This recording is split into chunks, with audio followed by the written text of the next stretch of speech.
The room went quiet the second I stepped inside. Not the kind of quiet that happens naturally, but the kind that's been rehearsed, chairs angled away from me, conversations paused mid-sentence. Even the music felt too loud, like it was trying to cover something up. I hadn't been invited to this reunion, not officially. The message had gone out in the family group chat without me. I only knew because my cousin slipped and asked why I wasn't coming, then went silent. When I said I was already on my way, I smiled as I crossed the threshold, my heels clicking softly against the polished floor.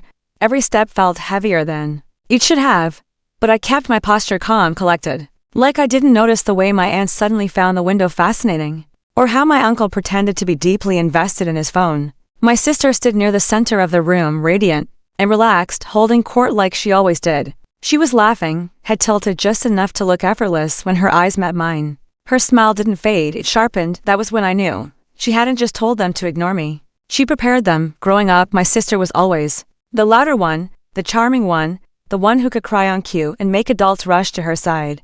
I was the quiet one, the observer. I learned early that if I wanted the truth, I had to listen more than I spoke. So when things started disappearing from my life, friends pulling away, family treating me like I'd committed some invisible offense, I didn't confront anyone. I watched. It started after my divorce, a messy one, sure, but private, or so I thought. Suddenly, relatives stopped returning my calls, invitations dried up. I overheard whispers about how I'd changed and how I was unstable lately, all words I'd never used to describe myself.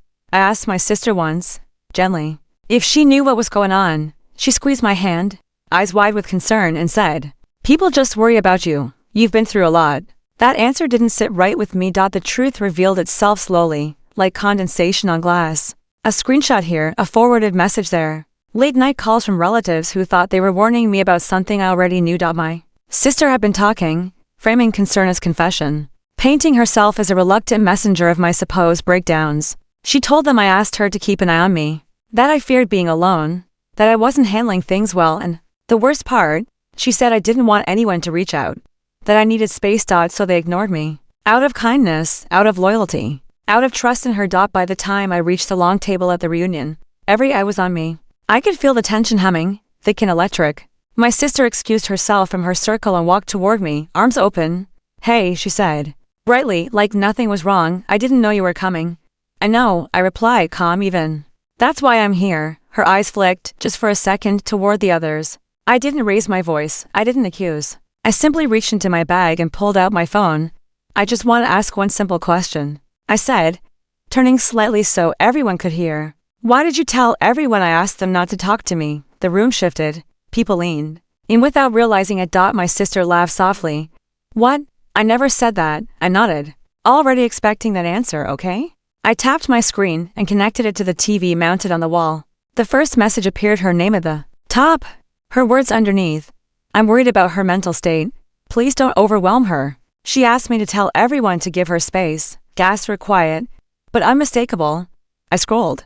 Dates, names, variations of the same message sent to different people, over months. Some voice notes followed. Her voice, gentle, concerned, convincing.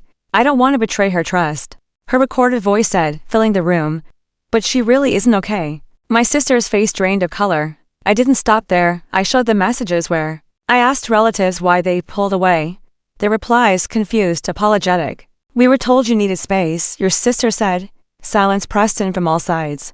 I never said any of that. I continued, still steady. "But I did save everything." My sister opened her mouth, then closed it. For the first time in her life, she had no audience. Someone spoke up, my aunt. "Why would you do this?" The question wasn't directed at me. My sister's composure cracked. "I was just trying to help," she said weakly. "She's always been fragile." I thought, "Stop," my cousin interrupted. "You isolated her." I turned off the screen. The damage was done. I didn't need to say anything else. I looked at my sister one last time. "You told everyone to ignore me," I said softly. "So I learned how to stand alone." I picked up my bag and headed for the door. This time, no one looked away. A few people followed. Apologies spilled out. Hands reached for my arm. But I didn't rush to forgive. I didn't need to. As I stepped outside into the cool evening air, I felt lighter than I had in years. Not because they believed me, but because I believed myself enough to keep the truth. Some betrayals scream, others whisper. But silence, when used wisely, remembers everything. If you want to hear more stories like this, stay close. There's always another truth waiting.